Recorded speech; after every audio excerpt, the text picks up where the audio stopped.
Hi, those of us online can't hear.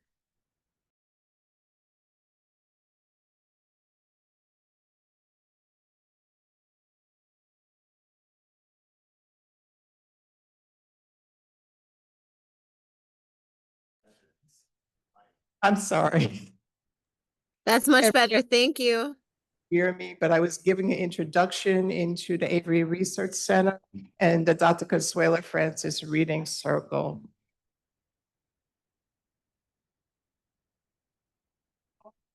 Say that we are proud to have Marcus Amaker join us and read his bio. But before I do that, I do have several announcements.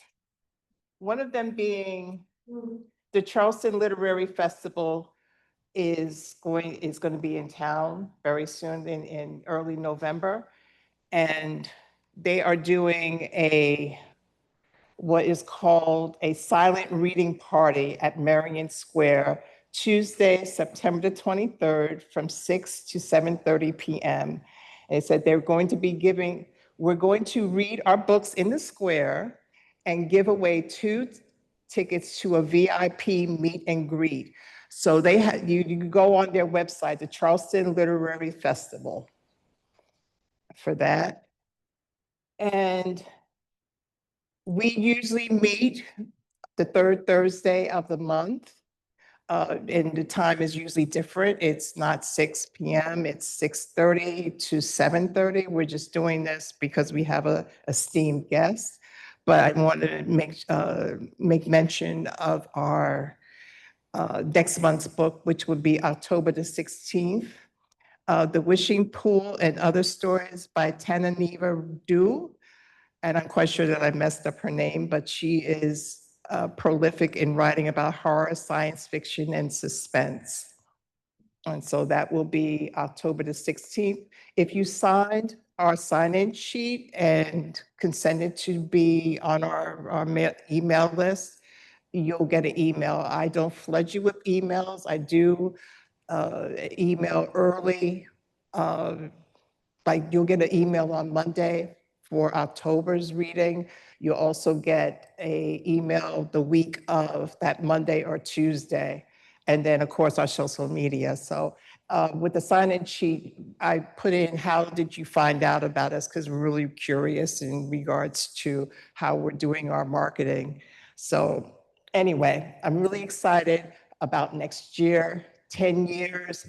We are going to be featuring a lot of authors that we see, and then we're going to be having some events here at Avery, and we're also going to have the Dr. Conseula Francis Reading Circle. We pay tribute to being at the John L. Dart Library. So April is the Dr. Conseula Francis month, and we'll be at the John L. Dart Library doing a joint reading circle. And this year we'll be pulling a selection from one of her favorite authors, James Baldwin. Her other favorite author is Octavia Butler. So we're working on doing something special in regards to Octavia Butler next year, because there's an author that wrote a biography of her. So we're trying to get her on board to come here to Avery. So our esteemed guest, Marcus Amaker. I'm going to read his bio.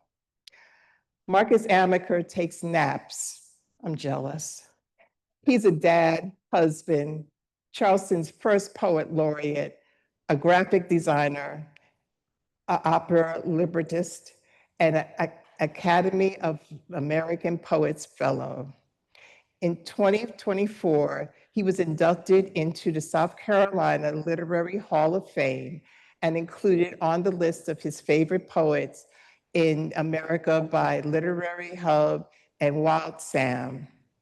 In 2019, he received a Fresh Voice in the Humanities Governor's Award in South Carolina.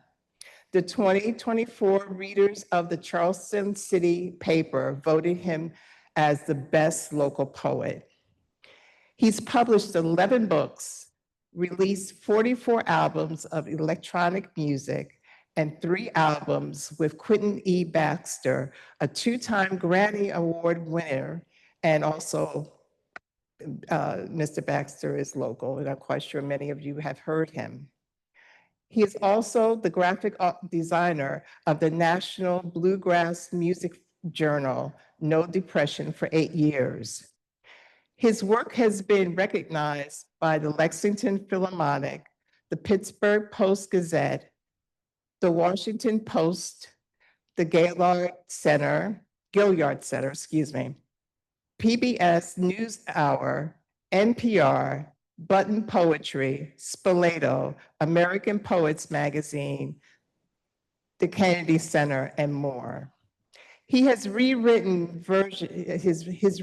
version of My Country, 'Tis of Thee was used by the Washington National Opera for President Biden's inauguration in 2021. His work is on 2 Grammy-nominated albums, and he is a member of the BMI and the Recording Academy. Marcus's original opera, The Weight of Life, debuted in Chicago in 2024. In 2025, MacArthur Fellow Genius Grant winner, Grammy winner, and Pulitzer Prize winner Rihanna Giddens sang Marcus's words on an album, Songs in Flight, by his friend and collaborator, celebrated composer Sean, I hope I don't mess up his last name. Can you say his last name, please? Pablo. Thank you.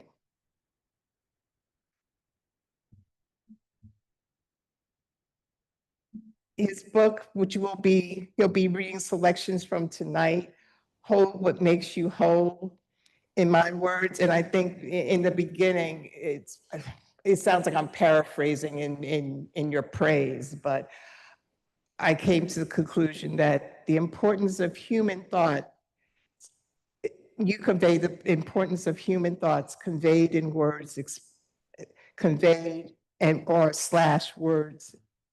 Let me start over again, I'm sorry. The importance of human thoughts you convey or express in words and not created by AI. Your poems make us appreciate life and the things that we take for granted. They're haunting poems that remain with you after you read and challenging us to throw out things that we couldn't live without. You show your vulnerability. And from one of your poems, Flushed and in Bloom, I was never hungry for attention, but I'm starved for silence. Sorry, but tonight you are getting attention.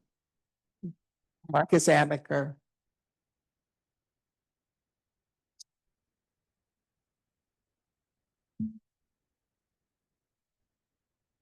Really need to shorten that bio because I ain't fresh anymore, the Fresh Voices Awards. And I think the thing that's most important for me is that I really make good cheesy eggs for my daughter. And I made some for her tonight. She likes it very crispy, a lot of cheese on it. She eats it at least 3 times a week. So I think I'm gonna change the bio and put the eggs thing up first because that's most important. Because that kind of stuff is what people remember other than the awards and things. So are you good?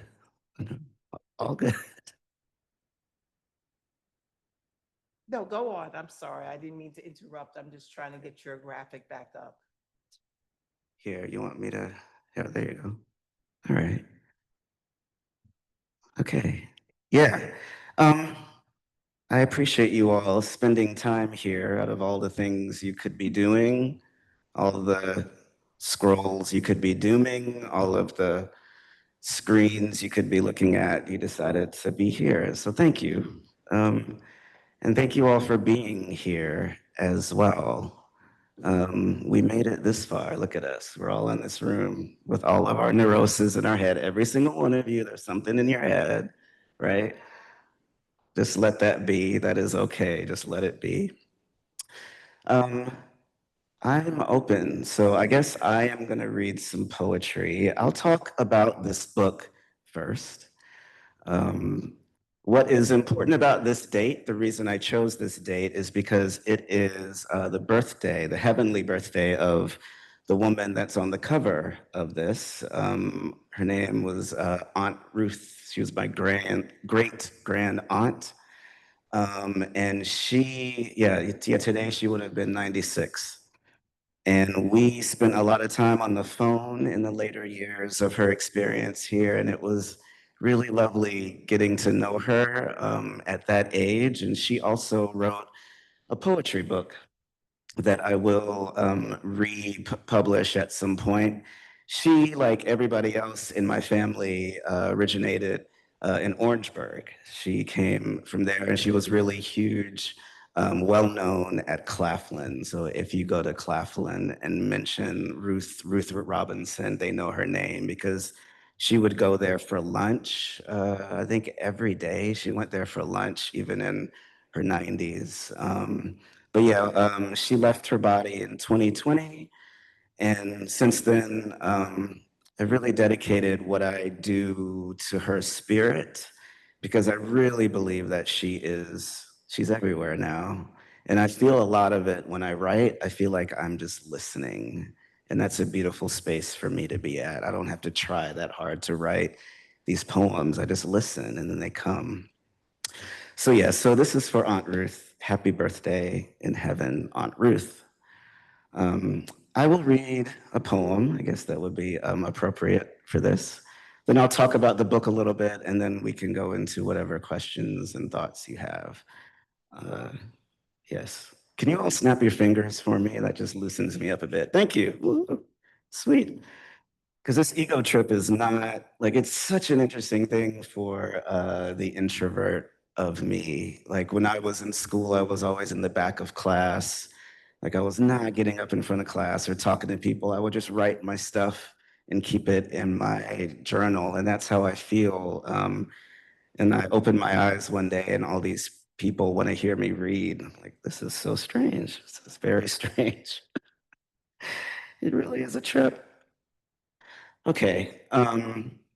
This poem is in my heart right now because one of the reasons I started to write is because I still hold a speech impediment.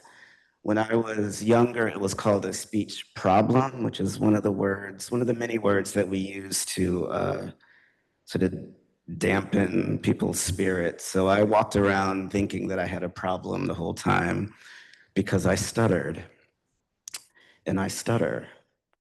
And sometimes the stutterer comes out. I never know when he's going to come out. I can be feeling my most connected and confident, and then the stutterer is there, and I'm like, oh, you came here to play, you know.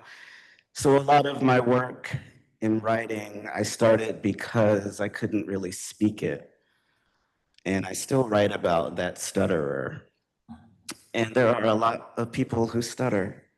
And I never knew that when I was a kid. So when I'm in schools, I mention that all the time. I'm like, who here stutters? And people raise their hands and just realize that it's normal. This is on page 50, and it's called Another Poem About Stuttering. Maybe I should say another poem about stuttering. My voice box is a record player stuck on a loop, locked inside a soundproof room. Sometimes I am the only one who hears the dense echo of my vibrato, and other times I open my mouth and everyone around me knows that my tongue is a muscle too weak to lift the weight of sound. When I was younger, a speech therapist told me the key to unlocking the melody was in my mind, but I told him that depression is tone deaf, and there is no way to move the needle without hearing a rhythmic negative voice spinning inside my head. I've always believed that conversation is not the best way to interact with sound, and the people who hold on to silence the longest are the ones who can hear God. That's why it's my intention to build a community with the quiet, to take off my headphones and hear heart-focused interaction in stereo. My speaking voice is not my thinking voice, is not my poet voice. If I can't say my name when I'm around you, it's not because I don't believe in its power, it's because I tripped on the cord on the way to the microphone. I used to think I needed a power cord to be turned on. I used to obsess over the dust that scratches my throat. To know that I used to not know that any noise I make is pure human sound, and I am not a broken record. Repeat after me, young Marcus, you are not a broken record. Is that poem? Snaps. Oh, I love that sound. Thank you. Um, this book is really up to this point in my career. I feel like this is the most complete version of who I am. I don't really say that a lot about projects. Usually I create something and then I just sort of let it go. And then like I'd create something and let it go and people step on it and love it. And I'm like, oh, that's cool. I made that thing. And I don't really look back a lot. But this book, I worked really hard on the design of it to make sure that even if you didn't like poetry, this might be something that you might pick up because it's interesting. But also poetry-wise, I put half of the poems are new poems, so all the poems up till page 115 were new at the time. And then everything past that were sort of rewritten versions of older poems. I wanted to bring both sides of myself together. I feel like the older I get, the more I hear people my age talk about when they were younger, how they did all these foolish things, and that might be true, but I also believe that it is important to love the foolish side of you too. So a lot of these older poems were written when I was up way past my bedtime every night in the bars and all types of things. And it was a lot of fun. And for a long time, I didn't want to read those poems, but I'm like, you know what? That part of me deserves love too. So I put those poems in here, as well as, you know, the new wise me in the front part of the book. And I also gave myself the liberty to edit a lot of the older poems as well. And that's for any poet who's listening or any writer, any artist really. You can edit, you can revisit things, you can go back to it, um, as long as you are happy with it. If there's a thing inside of you that's like, I don't know, then you know, put it to the side. But I think that it is important to love your work. I heard Nikki Giovanni speak right before she left her body, and she talked about you are your first audience. She was speaking to the writers in the room, and I love that. I don't care about getting published wherever. I'm like, as long as I love the poem, like I think it's good. What other people do with it has to do with whatever they are bringing to it. Um, but yeah, so that was sort of a lot of the mental space I was in for this. I'm happy to answer some questions. Yes, this is such an ego trip. I do not like, I'm gonna be an introvert for a week after this, yo. Don't text me. Yes, what? Yes. Art music is my number one thing. Poetry is kind of number four. So it's funny that that's what I'm known for. And if you're wondering what number two and number three is, number two is graphic design, and number three is video. I was going to ask you, does this statement still remain true in 2025? But I looked on your website, and Yeah. it did say.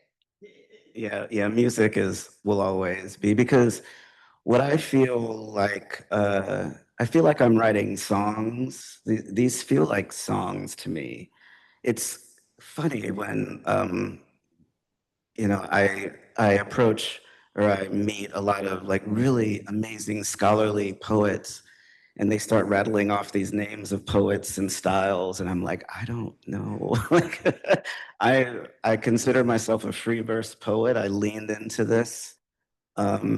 It felt, the way that I do this feels very free to me. I don't feel like I want any rules on how I should write.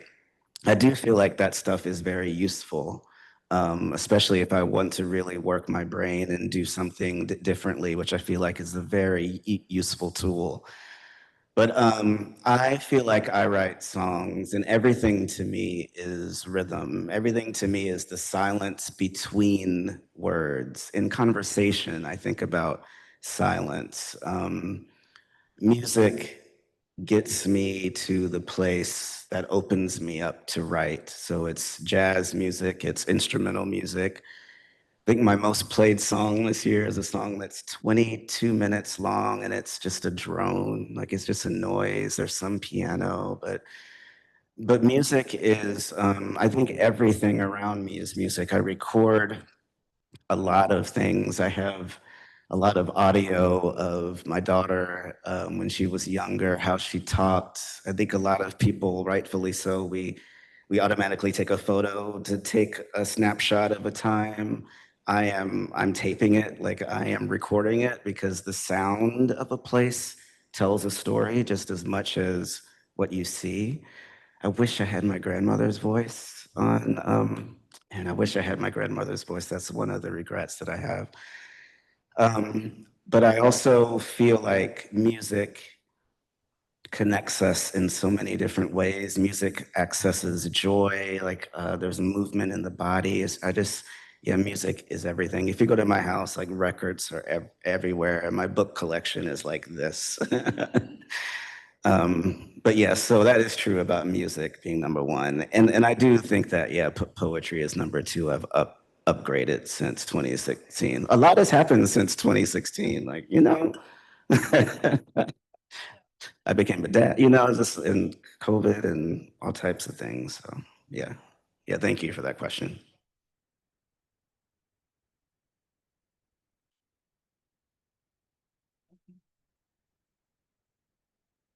Okay, I do have another question. Oh, But, okay. yes. Speak a little bit about some of the pictures that are in the book? Oh yeah. Okay. I was asked to speak about some of the pictures that are in the book. So for me, a lot of the reasons I don't have a lot of books is because they're pretty boring to read. The cover is beautiful, and then you open it up, and it's just text, text, text, text, text. And as I think about, my daughter, the books that we have for her, there's these vibrant books that really get you in. You could really appreciate it on a lot of different levels. So for this, I wanted this to be an art piece as well as a poetry book. For me, it's a lot of like really old school photos along with newer photos. So I have some pictures and collages of my grandmother and my grandfather, my great grandfather, next to a picture of my daughter. But it's sort of cropped in an artsy way that is not so obvious, because I want there to be layers to what we read. And it's just fun to just look at our lives, all of us. If we were to do this for, every single one of you, there's so many visual things that tell your story as well. So if you were to put a book like this together, what would your visual story be? So for me, my family, my parents especially, they're really good at documenting their lives. So we have, and this might be a dying art, I don't know, but we have a lot of books of photos of the family. So around this time, I was digitizing a lot of those as well, because all those books are really heavy, and I'm just like, I just want to have them. So I was going through that, writing all these new poems, and I knew that I wanted to put it all together in a way that felt interesting. An earlier book that I did, Empath, I use a lot of old photos of my family as well. So this is sort of like an upgrade of that visually. I wanted some newer things in there as well. Yeah, that's a great question because I think about the font, I think about the color scheme, all of this. Like as much as I think about a poem, I think about that. Um, so it's very important to me, and I got that from records. My family has all these records. You know, when I was a kid, and opening up Prince records, and you can tell it was very intentional. Like every single thing had a purpose to it, and that super inspired me. Still inspires me. So yeah.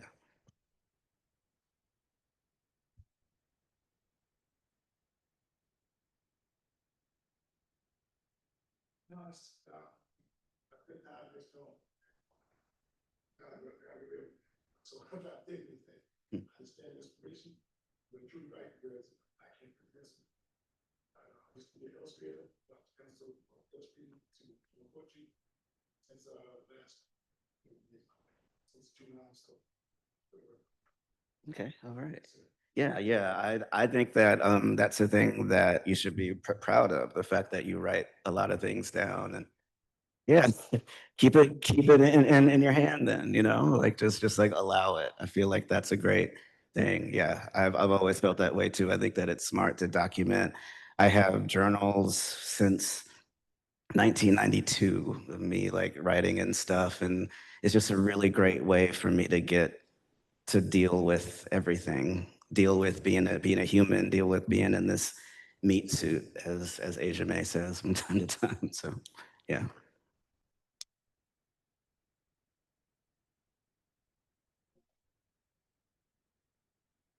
How does one become a poet laureate? Wow. How does one become a poet laureate? I don't know how one becomes a poet laureate. I could tell you how I did it. Okay. Because there's so many different ways. So the question is, how does one become a poet laureate?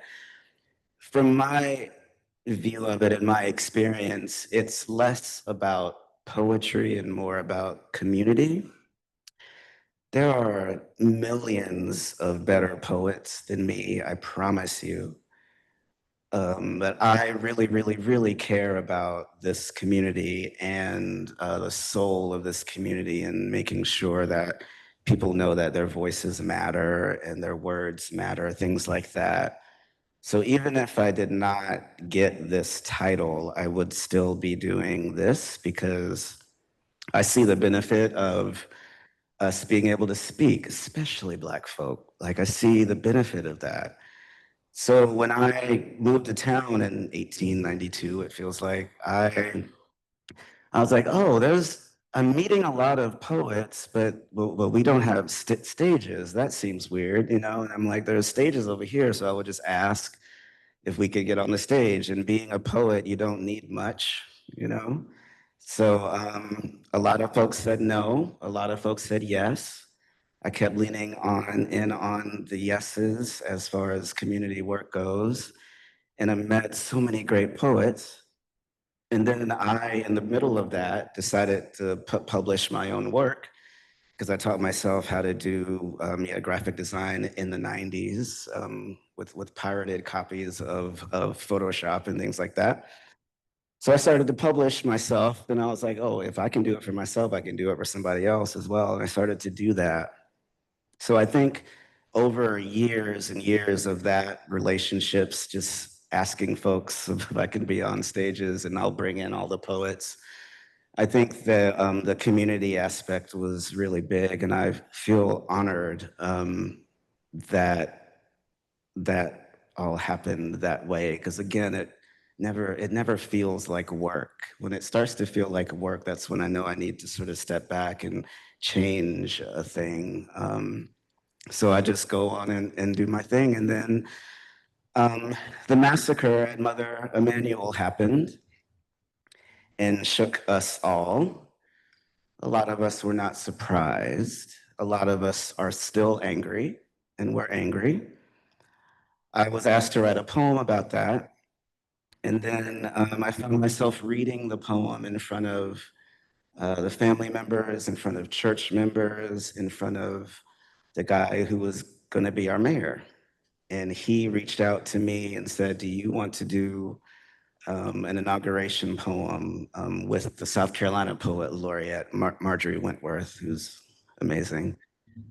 So yeah, so Marjorie and I wrote a poem for the inauguration for Mayor Tecklenburg, and he called me like a few months after that and offered the position to me. So it wasn't a thing that I applied for. I don't know if that I would have applied for it. I mean, of course it's nice, but it's just another thing. Like I'm here to write. I'm not here to get awards. Though I do love the awards, you know. If the Grammys call, I will answer. But it's another thing that I knew it felt right because I literally stepped into the title. Like I felt like I just stepped into it. I'm like, oh, I'm doing this now, you know. I had to really, really focus more on the city as well. So I learned a lot during that. So I think being a poet laureate means you have to have some sort of really a deep love of the city, of the history. You have to be willing to get your heart broken. You have to love students. You know, there's a lot to it. Um, and I'm thankful for it. Yeah. To see if our people on Zoom, I don't want to ignore my friends on Zoom. So let me pull them up. But in the meantime, would you like to share another poem? And she do. Yeah. The one that Dr. Brown will talk about Okay. also. It's a real short one, but it's very pertinent.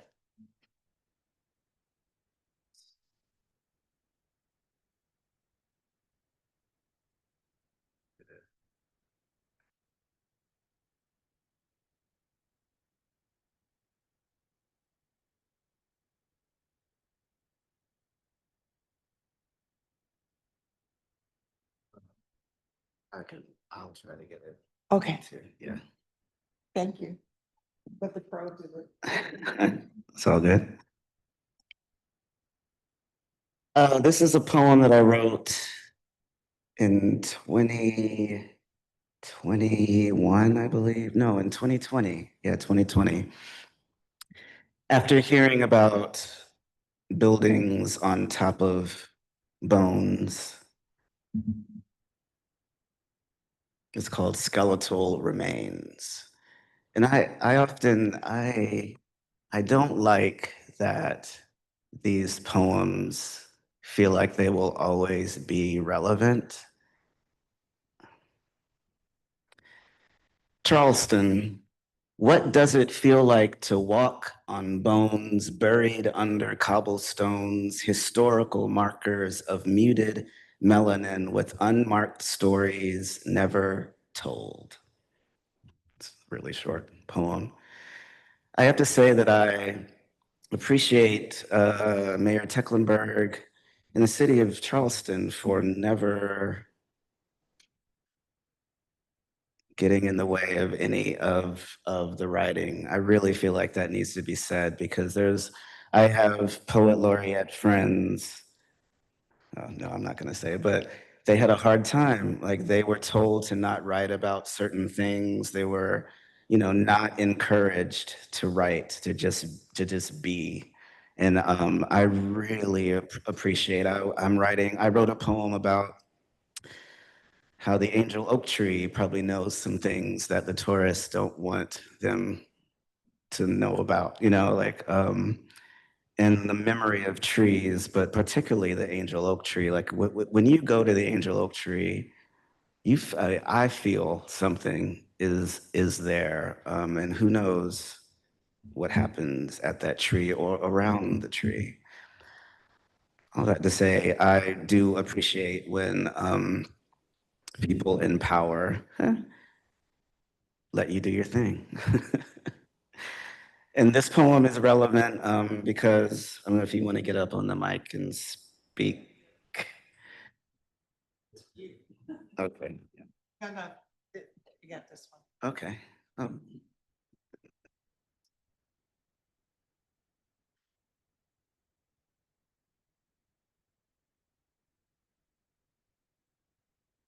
Testing, testing.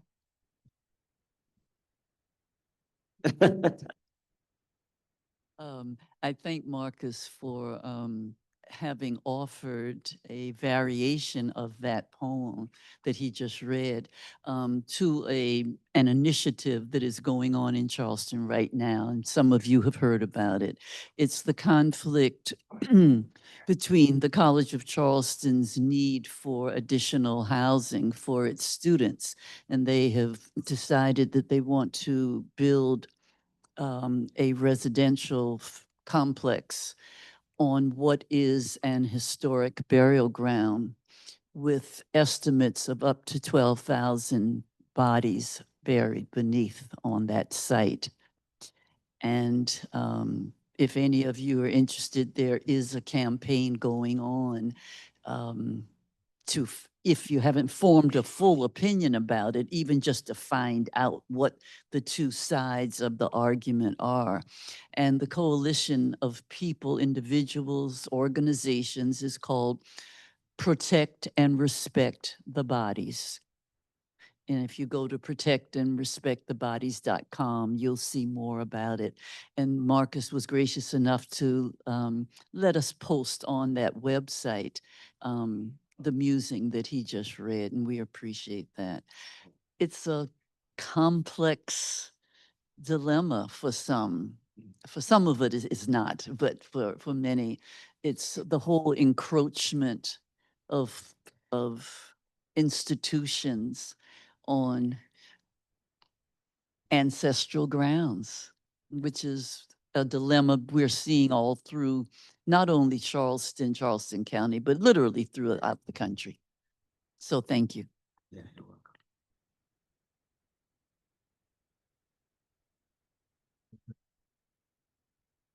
And I do feel like,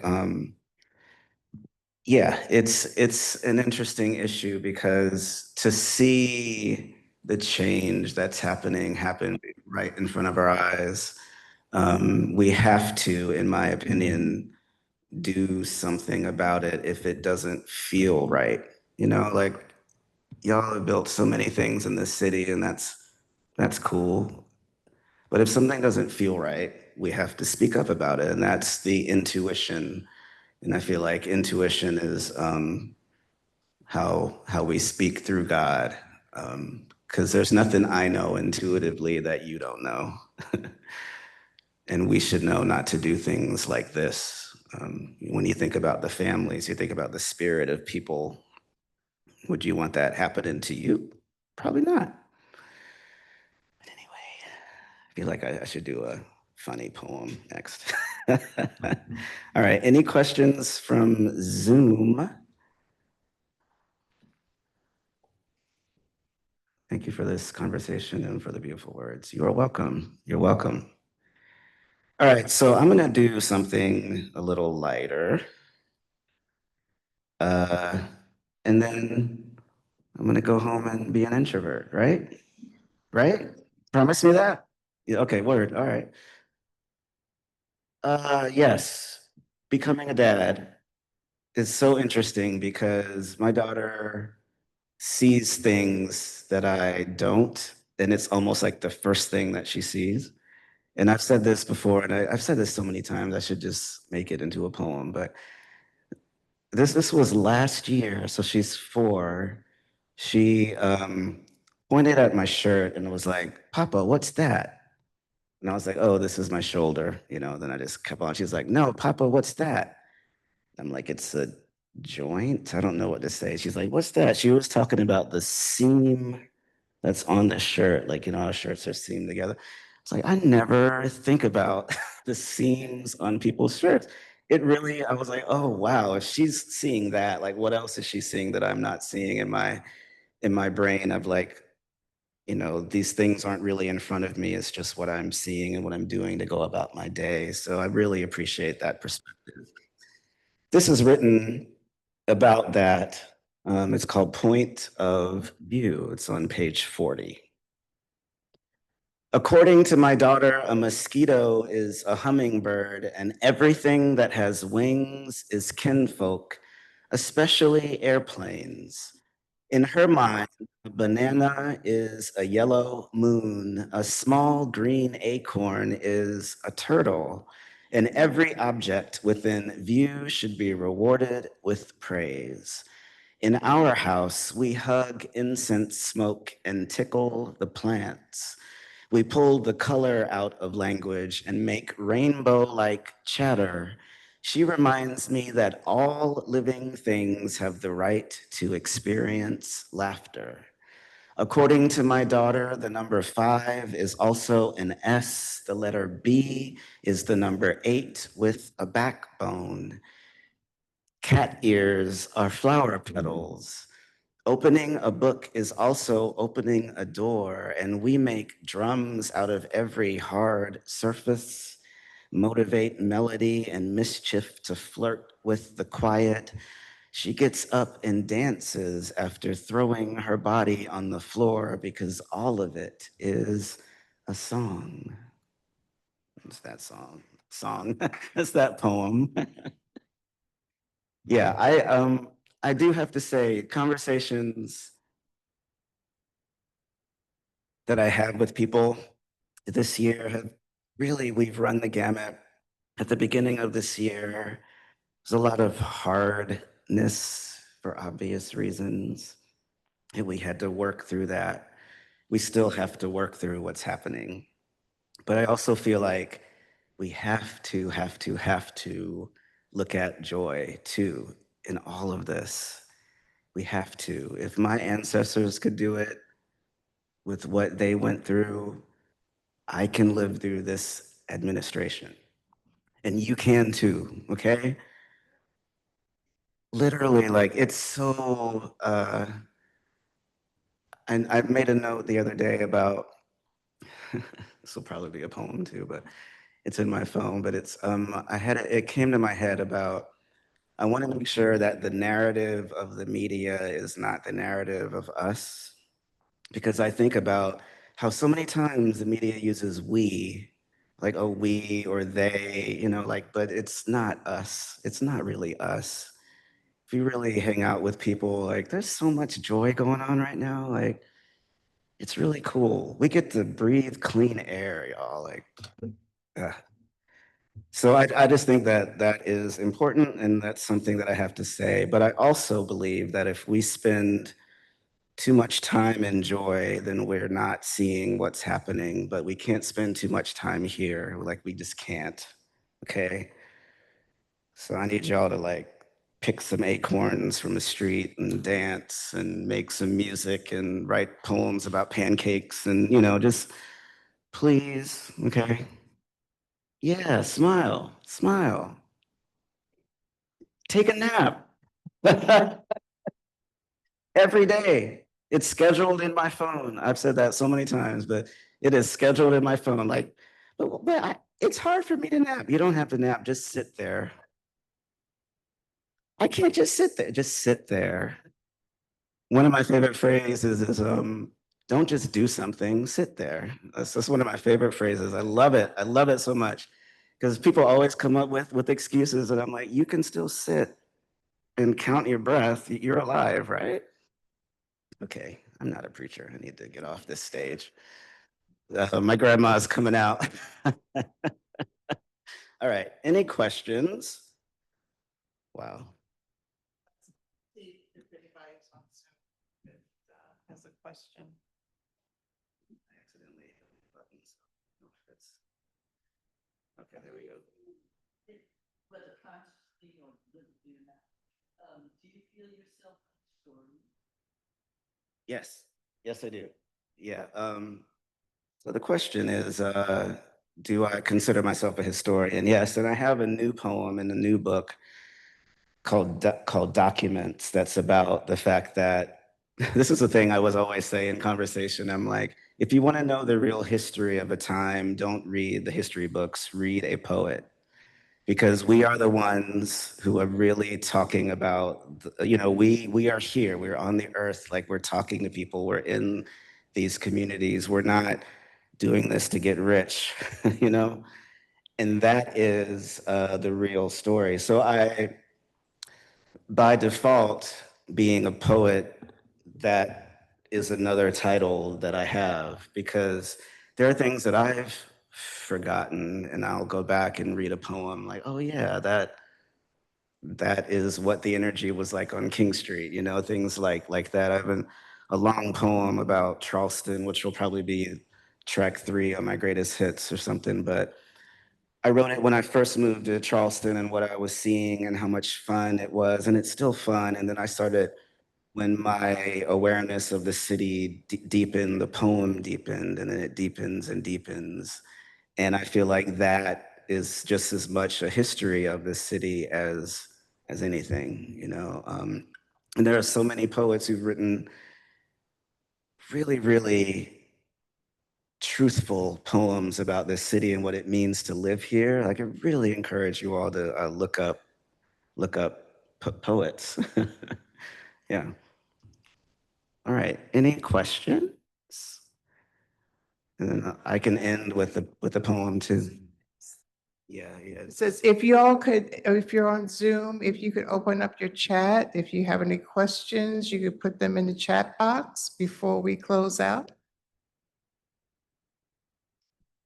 And I will read another poem for y'all. Let's keep it sort of light. Yeah. Um, I love this poem. When this poem came to me, it was one of those listening times when I found myself being too busy and doing, and not sitting. You know, I'm saying, y'all just sit there and breathe, but I was going. And also feeling this pull to not write about joy. A lot of the commissions that I was getting uh, centered around Black pain. And I will go there, um, especially if you pay me, I will go there. But also, you know, I shouldn't be writing about that all the time. So this was sort of like a prayer that came probably from my great Aunt Ruth to me, because it's sort of the centerpiece of this book.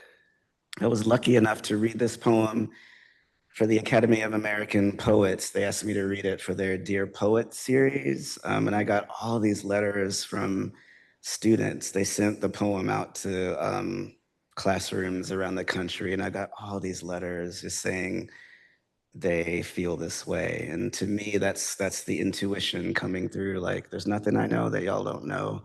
I just might say it a little bit better, but there's nothing I know that y'all don't know. Give yourself some flowers. Page 32. And in the beginning, God gave your body a checklist. Keep your heart on beat and your lungs dancing with oxygen, not passive to air. Make sure the path of your blood slows down for checkpoints and avoids bumps in the road. Train your nerves to keep a balanced pace and stay within the lines of steady flow. Push forward without putting too much pressure on movement. Remember to return to water when your spirit and its frame are in drought. Treat your body like a well-rounded planet built for all seasons, or pretend you are an adaptable star. Float in the black and stay there if you need to. Save some light for yourself. In other words, rest. Rest like the sun does. Schedule some time to stay out of sight when too many people praise your warm energy. Keep in mind all of these things when depression tells you nothing is working. Keep in mind all of these things when it tells you there is no invisible force connecting us, when your veins are stopped by blood clots, when your bones are dry and the water is too quick to boil. Keep in mind all of these things when it tells you that the soul is like the body, made to be broken, open to deterioration and doubt. Yes. Keep in mind all of these things and remember, even when it seems like the clock isn't ticking, you were made perfectly for this moment in time. That poem. I hope I hope the artists out here, I hope that you love your work too, you know, like listen to your music and it's pretty cool how our brains do things, you know. AI can't do that, right? Not yet, I guess. All right. Any other questions?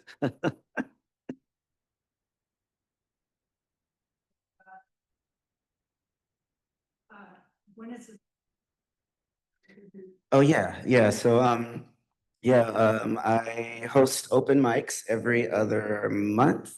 It's in Somerville and Public Works Art Center, and the next one is next Friday. I believe that's the 26th. And I actually thought I wasn't going to be there for it, but I will be back in time to host that. So September 26th at 7:02 p.m. at Public Works Art Center. And it's for anyone, it's open. It is an open floor. We have poets of all ages. We had like a kindergarten once, and then there's like an 82-year-old poet as well. You have all of it. It's also a very heavy night, so I always ask folks to, you know, if this is the place you need to let things go, just make sure that if you are in the audience and you're triggered by it, like you can leave. So the space is pretty open. But September 26th, that's next Friday, I believe, 7 o'clock, 7:02 p.m. This year, yeah, this year, the question was, is it always at the same place? This year, we're having it at Public Works Art Center. Next year, I want to sort of deepen it a bit. So I've been thinking about doing it at different spaces and sitting in you know circles and not making it so much of a performance, just a place just to be.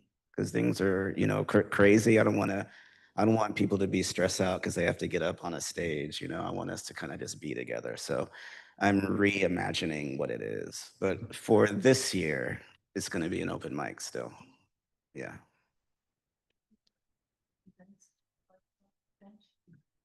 I'm going to be napping tomorrow. That's the biggest event. Yeah, I tend to be almost like frustratingly present. So, you know, everything is on my website. I'm here right now. Oh, yes, I do have one thing that I should mention. I'm very excited for this. Um, I was commissioned to write an opera about climate change. And it's gonna premiere in 2027. It's gonna be in Detroit, Seattle, Chicago, Baltimore, and possibly Yale is gonna pick it up. So that's really cool. Everywhere but Charleston, apparently. Um, no, but it feels really good. It's gonna be a choral work. So I'm writing a long form poem. There's gonna be singers. The composer is a Black composer. He's fantastic. Sean Opeblo, and it's going to be fun. And it feels, yeah, thank you. It feels good. Artists talk about getting paid. It feels good to get paid for your work. You know, it feels good to do that. And that was a big commission for me, especially this year, feeling fear about getting paid for art. So anyway, so I'll let folks know about that when the press release comes out. But yeah, like all these cities are signing up for it and they haven't read a word yet. So I'm like, I'm very excited about that. And that's all I got. Yeah. Thank you.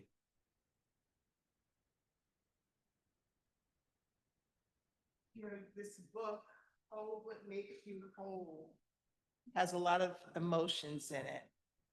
But the most conveying emotion is love. And I love how you inscribe the book. It says, the least I can do is love you. Can I get a hug? Of course. Thank you. Thank you so much. Thank you. And thank you for joining us. We still have refreshments in the back if you'd like to partake, please do. And thank you so much, everyone, for coming out.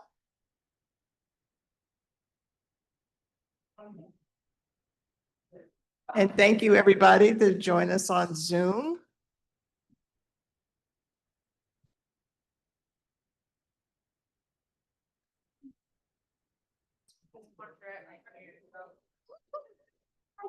I have it. Treat me like that.